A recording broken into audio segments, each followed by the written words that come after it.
السلام علیکم جی، میں ہوں ضیاء بلوچ۔ امید ہے آپ خیریت کی بہترین حالت میں ہوں گے۔ سامعین، سب سے پہلا پاکستان میں جو ٹرمپ کی طرف سے دعوت نامہ آیا ہے وہ بلاول بھٹو زرداری کا آیا ہے، کیونکہ 20 جنوری کو حلف اٹھا رہے ہیں امریکی صدر ٹرمپ، اور پاکستان میں بہت سارے لوگوں کی خواہش ہے کہ انہیں دعوت نامے ملیں، لیکن یہ پہلا دعوت نامہ جو ملا ہے وہ ٹرمپ کو ملا ہے اور باقی کوششیں جاری ہیں۔ لیکن دوسری طرف انور اقبال صاحب ہیں، انہوں نے اس دعوت نامے کی حقیقت بھی بتا دی ہے۔ یہ سب کچھ میں نے جناب آج آپ کو بتانا ہے، اور اس کے علاوہ عمران خان صاحب تک بھی او کی آواز جو ہے نا وہ پہنچ گئی ہے۔ کیا دلچسپ صورتحال پیدا ہوئی، اس پر بات کریں گے۔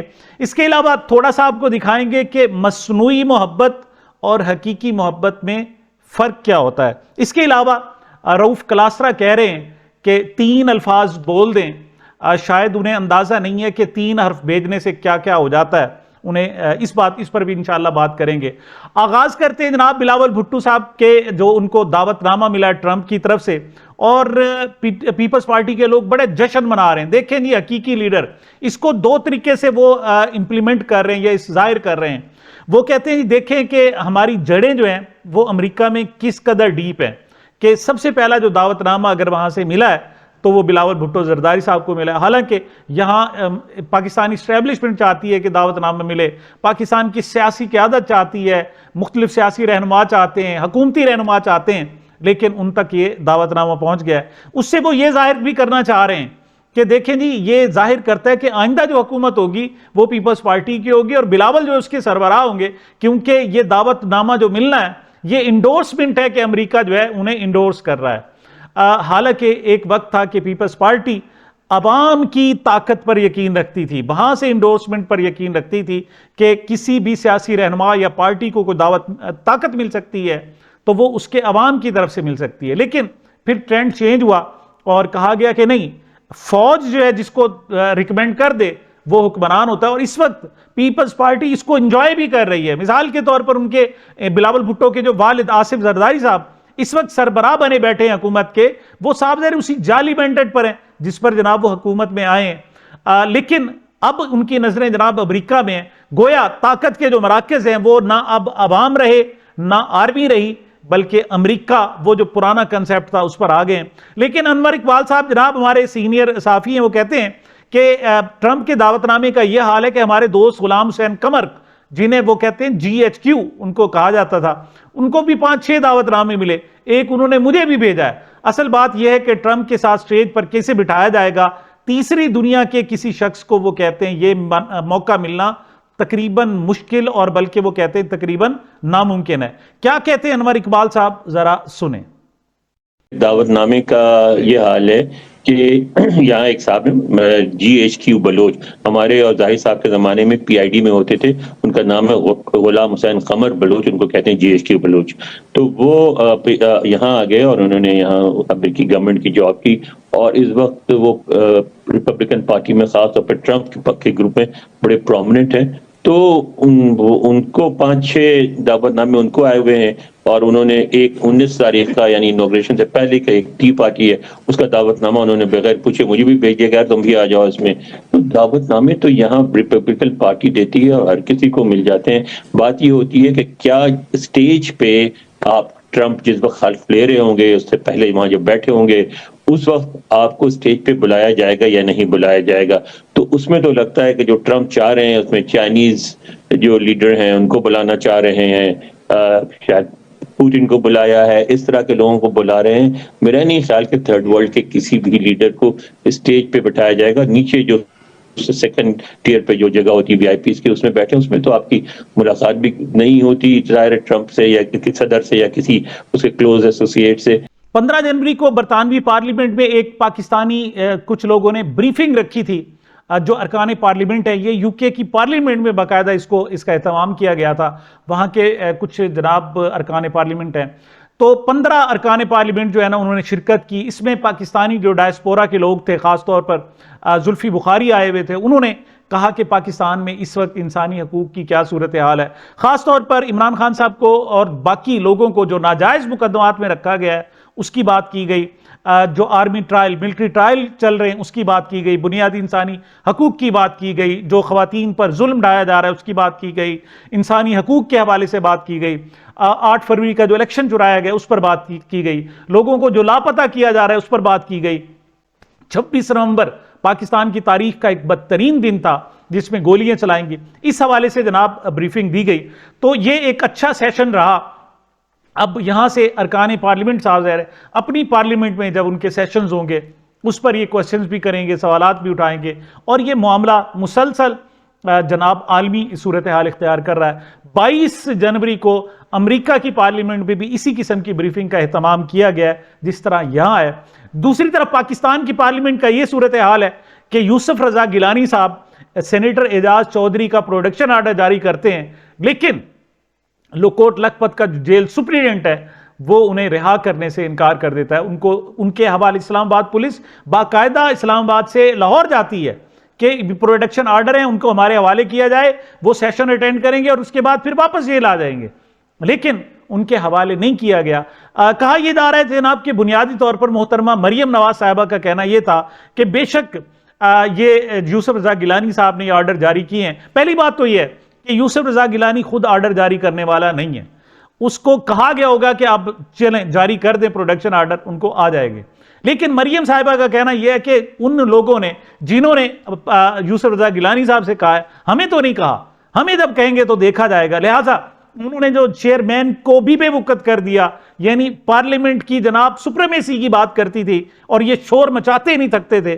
اب صورتحال یہ ہے کہ اسی پارلیمنٹ کا جو سینٹ کا چیئرمین ہے وہ کہتا ہے کہ ایک ممبر پارلیمنٹ کو لایا جائے, لیکن اسے لایا نہیں جاتا. اس حوالے سے راجہ ناصر عباس صاحب کیا کہہ رہے ہیں ذرا سنیں. اچھا, ایک بندے کو اسلام آباد اب نہیں لا سکتے, اتنے اب بے بس ہیں, اتنے اب کمزور ہو گئے ہوئے ہیں کہ ایک بندے کو سینیٹر کو جیل سے اٹھا کر آپ سینیٹ کے اجلاس میں نہیں لا سکتے. ویسے آپ بندوں کو اٹھا کے کہاں سے کہاں لے جاتے ہیں. میرے خیال میں یہ چیزیں پاکستان کے عوام دیکھ رہے ہیں, اور کوئی اندھا بہرا گنگا نہیں ہے اور بے عقل بھی نہیں ہے, سب کچھ لوگوں کو سمجھ ہے. اس لیے ڈاکٹر یاسمین راشد کو جب جیل سے عدالت لایا جاتا ہے بہت کم وقت ملتا ہے, یعنی چند سیکنڈز ہوتے ہیں, لیکن ان چند سیکنڈز میں بھی وہ کچھ نہ کچھ میسج جو ہے وہ لازمی ڈیلیور کر دیتی ہیں. تو اب جناب جب لایا گیا تو انہیں چند سیکنڈ ملے اور اس میں انہوں نے اعجاز چودھری صاحب کے حوالے سے باقاعدہ آواز اٹھائی, اور انہیں کہنا چاہیے کہ یہ سب سے زیادہ اگر کوئی شرم کا مقام ہے تو وہ بلاول بھٹو اور ان کے والد آصف زرداری کے لیے ہے, کیونکہ ان کی جماعت کا جو شخص ہے یوسف رضا گیلانی چیئرمین سینٹ ہے, اس نے یہ پروڈکشن آرڈر جاری کیے تھے جس پر عمل درآمد نہیں کیا گیا. اس پر سٹینڈ لینا چاہیے تو پیپلز پارٹی کو یہاں لینا چاہیے, لیکن ایسا نہیں کر رہے. کیا کہا محترمہ ڈاکٹر یاسمین راشد صاحبہ نے, ذرا سنیں. زرداری صاحب کو اور بلاول کو شرم آنی چاہیے, ان کے چیئرمین کی کوئی بندہ بات نہیں مان رہا. یاسمین راشد صاحبہ جی حقیقی معنوں میں آئرن لیڈی ہیں. وہ 76 سال کی ان کی عمر ہے, لیکن جس طرح سے وہ ڈٹی ہوئی ہر محاذ پر اور جس انداز میں وہ احتجاج کر رہی ہیں, بات کر رہی ہیں, وہ صرف انہی کا خاصہ ہو سکتا ہے. انیک ناجی صاحب کہتے ہیں اس بزرگ خاتون کو جیل میں رکھ کر آخر کون سی فتح ملی ہے؟ کیا ووٹ بینک بڑھ گیا ہے؟ کیا لوگ ڈر گئے ہیں؟ کیا سکون آ گیا ہے؟ استحکام حاصل ہو گیا ہے؟ ملا کیا ہے نفرت کے علاوہ؟ صرف نفرت تمہیں ملی ہے, اس کے علاوہ اور کچھ نہیں ملا. اعجاز چودھری صاحب نے بھی اس حوالے سے گفتگو کی ہے. اعجاز چودھری صاحب کہتے ہیں کہ بچوں کے سامنے میری فیملی کو مارا گیا. آپ کا گھر ہے, ہمارے گھر کا کوئی نہیں ہے, ہماری عزت نہیں ہے. عظمہ بخاری پر میں بات ہی نہیں کرنا چاہتا, پہلے وہ نواز شریف پر بات کرتی تھی, اب میرے ساتھ ایسا کر رہی ہیں. یہ حکمران وہ کچھ کر رہے ہیں جو کل کے لیے ان کو بہت زیادہ ان کے لیے شرمندگی کا باعث بنے گا. جب یہ ذکر ہوگا یہ شرمندہ ہوتے رہیں گے, اور ان کے پاس اپنے آپ کو بچانے کے لیے, اپنے آپ کو سیو کرنے کے لیے ان کے پاس کوئی موقف نہیں ہوگا. فیصل چودھری صاحب جناب مطیع اللہ جان کے پروگرام میں شریک تھے, اور انہوں نے کہا جناب کہ مجھے عمران خان صاحب نے کہا کہ یار یہ اوں کا کیا معاملہ ہے. عمران خان صاحب ظاہر جیل میں, ان تک کوئی اوں کی آواز پہنچی, لیکن صاحب ظاہر نہ ان کے پاس سوشل میڈیا ہے نہ جنرل میڈیا. کہتے ہیں جی صرف ایک ڈان اخبار جاتا ہے جو ان کے پاس جاتا ہے, اور اس وقت سب لوگوں کی خواہش ہے کہ پی ٹی آئی کے لوگوں کی کہ ڈان اخبار میں ان کی کوئی نہ کوئی خبر لگ جائے, نمایاں لگ جائے, تاکہ عمران خان صاحب تک پہنچ جائے. تو فیصل چودھری صاحب نے کہا کہ مجھے عمران خان صاحب نے کہا فیصل یہ اوں والا کیا ڈرامہ چل رہا ہے, تو کہتے ہیں جی مجھے پھر آخر ان کو او کر کے بتانا پڑا کہ شہباز شریف صاحب نے اس طریقے سے او کیا ہے، اور پھر وہ کہتے ہیں جناب کہ عمران خان صاحب کافی دیر تک اس پر باقاعدہ ہنستے رہے۔ کیا کہہ رہے ہیں فیصل چودھری صاحب، احوال کیا سنا رہے ہیں، ذرا سنیں۔ صاحب سنا ہے آپ نے وہاں جا کے خان صاحب کے ساتھ مل کے او آ کیا ہے، وہ کیا ہوا کیا ویسے؟ نہیں وہاں پہ وہ خان صاحب کو کچھ ہمارے دوست وکیل انہوں نے کہا جی وہ کلپ آپ کو پتہ ہے چلتے رہتے ہیں، ہم تو ذرا لائٹر موڈ میں رہتے ہیں، حکومت کی طرف پریشان تو رہتے نہیں ہیں، تو خان صاحب نے کہا یہ او کی کیا سٹوری ہے؟ اچھا تو پھر میں نے ان کو کہا کہ شہباز شریف نے جو ستم ظریفی یہ ہے کہ مجھے او کر کے دکھانا پڑا، تو وہ خان صاحب بڑے آپ کو پتا وہ جولی آدمی ہیں، وہ بڑا انہوں نے پھر اس کا مزہ لیا اور بڑا انہوں نے ہنسے۔ پھر ہم نے وہاں پہ بتایا کہ جی صبح گورنمنٹ کی اوئی نکلی تھی، پھر سارا دن او کرتے رہے، شام کو بھی کرتے رہے تارڑ صاحب اور یہ، تو اب وہ ایک مذاق تو بن گیا ہے۔ اب گدڑ کی آواز ہو یا اپنا کوگو کوڑے کی ہو تو آواز تو ہے۔ بحثیت پارٹی اگر کسی نے جھوٹ پر سیاست کی ہے تو اس کی نمبرنگ کی جائے تو پہلے نمبر پر مسلم لیگ نون آتی ہے۔ کیوں؟ پیپلز پارٹی کا پھر بھی عوام سے چلو پرانا ذوالفقار بھٹو کا دیا وہ کوئی تعلق ہے صحیح، ان کے پاس کچھ نہ کچھ ہسٹری ہے، لیکن یہ ٹوٹلی ساڑھی گل ہو گئی پر جناب یہ حکومت کرتے ہیں۔ کبھی ان کی جناب ضیاء الحق سے گل ہو جاتی ہے، کبھی مشرف سے گل ہو جاتی ہے، کبھی باجوہ سے گل ہو جاتی ہے، کبھی عاصم منیر سے گل ہو جاتی ہے، مثلا ان کی گلیں ہوتی رہتی ہیں، اور جب ان کی گل ہو جاتی ہے تو پھر یہ حکمران بن جاتے ہیں۔ پھر 17 سیٹیں ہوں تو یہ وزیر اعظم، اور ان کی جناب صاحبزادی مریم نواز صاحبہ چاہے اپنا ہی نشست ہار گئی ہوں تو پھر بھی جناب وہ کہتی ہیں کہ میں بڑی مقبول ہوں۔ آج کل بڑا ڈھنڈورا پیٹا جا رہا ہے جناب، بڑی زبردست مقبولیت ہے، اس لحاظ سے لوگوں کو بلایا جاتا ہے اور پھر اپنے ساتھ تصویریں بنائی جاتی ہیں۔ یہ میں آپ کو تھوڑا سا کمپیریزن دکھانا چاہتا ہوں کہ ایک طرف مریم نواز صاحب ہیں، وہ لوگوں بچوں کے ساتھ بچیوں کے ساتھ تصاویر بنوا رہی ہیں، دوسری طرف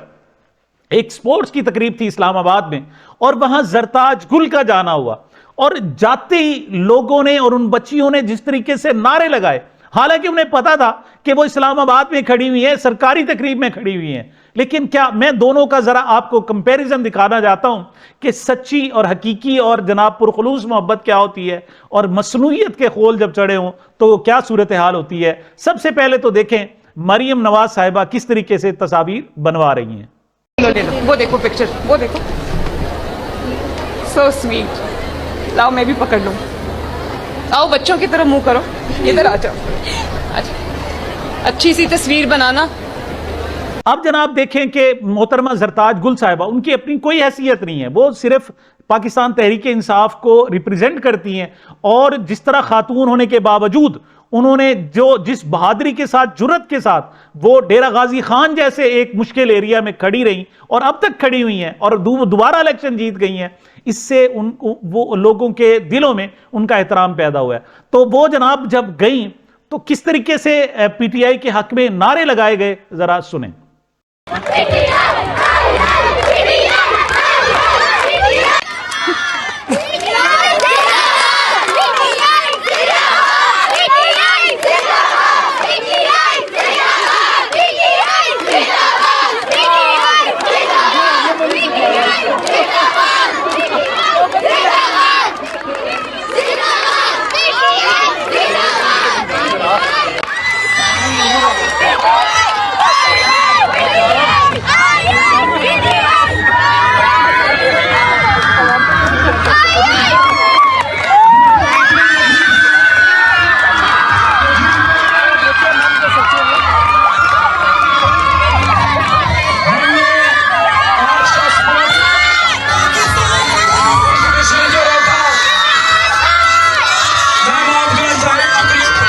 اب دوسری طرف جناب میں ایک اور آپ کو ویو دکھانا چاہتا ہوں، یہ محترمہ زرتاج گل صاحبہ، بچیاں خود آ گئیں اور خود آ کے دیکھیں مریم نواز لوگوں کو بلا رہی ہیں آؤ، اور یہ پہلے سٹیج طے کیا ہوا ہے، مطلب کوئی 20-25 جناب بچیوں کو سلیکٹ کیا جاتا ہے، ان کی برین واشنگ، ان کو جناب لالچ اور سب کچھ دے کے ڈراوا دھمکاوا، اور پھر جناب اس قسم کی صورتحال۔ لیکن یہ جناب اوپن ماحول ہے، اور زرتاج گل اس وجہ سے کہ وہ عمران خان صاحب کی جناب وفادار ہیں، ان کے ساتھ لائل ہیں اور عوام کے ساتھ کھڑی ہوئی ہیں، بچیاں ان سے کس طرح محبت کا اظہار کر رہی ہیں، ذرا دیکھیں۔